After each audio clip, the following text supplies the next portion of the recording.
battle fought 54 years ago provide key insight on what Hamas's strategy is today. Asymmetric warfare. It's a term that most people don't really understand. Before I did this, I was a United States Army Green Beret, and I did a couple of combat tours in Iraq. And needless to say, asymmetric warfare was kind of our thing. So in practical terms, it is a type of war between belligerents whose relative military power, strategy, or tactics differ significantly. And as a result of this, the weaker opponent will use unconventional tactics in order to maximize one's strengths against a stronger opponent's weaknesses or vulnerabilities. For instance, an insurgent force does not have the freedom of movement or firepower necessary to attack a forward operating base or a heavily armed column. So instead, they focus on softer logistical targets. They may choose to use a remotely activated roadside bomb instead of engaging in direct fire. In many situations, the weaker adversary has fewer personnel and resources, and so a significant part of their strategy is to preserve those limited resources and use the munitions that they have to the greatest possible advantage. But here's the thing. To pull this off long term, you generally need a consistent means of supply combined with enough territory to hit, run, and then hide. And Hamas doesn't have these things, at least not in sufficient supply to win against the IDF. So what's their strategy? What can Hamas leverage that will allow them to conduct offensive operations against a much stronger opponent and then avoid getting destroyed by the IDF's vastly superior military capability? And the answer to that question, as horrific as it is civilian casualties, but probably not the ones you're thinking. To understand this, let's discuss that example 54 years ago. The Tet Offensive in the Vietnam War virtually wiped out the Viet Cong. It was by every objective measure a complete tactical failure, but strategically it was invaluable. Because while achieving none of its military objectives, the Tet Offensive shattered Americans' perspective on the situation on the ground. Opponents of the war were able to effectively use the offensive as a demonstration of the futility of American involvement. Hollywood, academia, and many in the mainstream media went to work convincing the American people that the war couldn't be won or perhaps just shouldn't even be fought. And in a representative government, when the electorate decides that a war is lost, it is, regardless of the situation on the ground. Now, understand something.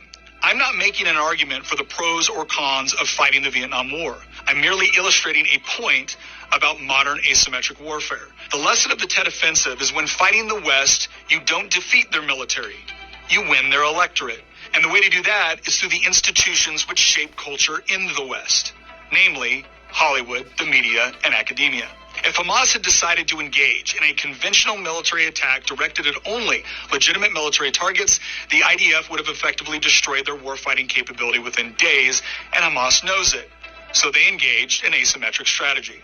Once we understand this, their actions on October 7th, as horrific as they are, begin to make more sense. Hamas didn't just target civilians because they were easy targets or because they despised Jews, although both of those things are true. The attack and the subsequent taking of hostages was actually designed to elicit a major response from the IDF. But why? Well, maybe it's because to achieve their strategic objectives, Hamas needs civilian casualties. And more specifically, they need Palestinian civilian casualties. And this is why. The two entities in this conflict that lose the most from a greater peace agreement in the Middle East are Iran and the terrorist organizations they support. Upsetting this process requires much more than the random launching of rockets into Israel or strikes against legitimate military targets. The IDF is more than capable of handling such incursions, and the Israeli people have become all too accustomed to weathering such attacks without demanding an overwhelming military response. Something more significant was required, and October 7th created the kind of conditions that demanded a significant and sustained response. They needed something so obscene that Israel would have no choice but to hit back hard. And this is where the second component of Hamas's strategy plays out: how to get Palestinian casualties. Any government actually worried about civilian casualties dedicates resources to evacuating their own civilians from hostile areas and attempts to separate the civilian population from legitimate military targets. So what conclusion should we come to when a governing body decides to do the exact opposite? In this asymmetric environment, Hamas is not only incentivized to kill Israeli civilians, they're incentivized to maximize their own civilian casualties in the short run in order to elicit Western intervention on their behalf. As easy as it might be to explain Hamas's strategy away as nothing but mindless bloodlust, it is actually more sinister than that. Hamas is responding to the incentive structures certain elements within the West have created. Hamas understands that the real battlefield is not in Gaza, but in the streets, university halls, and newsrooms of the West. And so that is their target.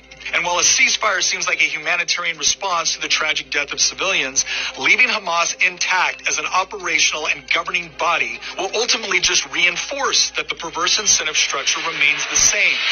And that while the West may claim to not negotiate with terrorists, they always seem to force Israel to as soon as it becomes politically inconvenient for them. So here's the hard reality. If you actually want to achieve anything resembling a lasting peace in this part of the world, you're never going to achieve it by creating conditions where terrorists are incentivized to hurt both the civilians of their enemies and their own in order to achieve their political objectives. Why would a battle fought 54 years ago provide key insight on what Hamas's strategy is today? Asymmetric warfare. It's a term that most people don't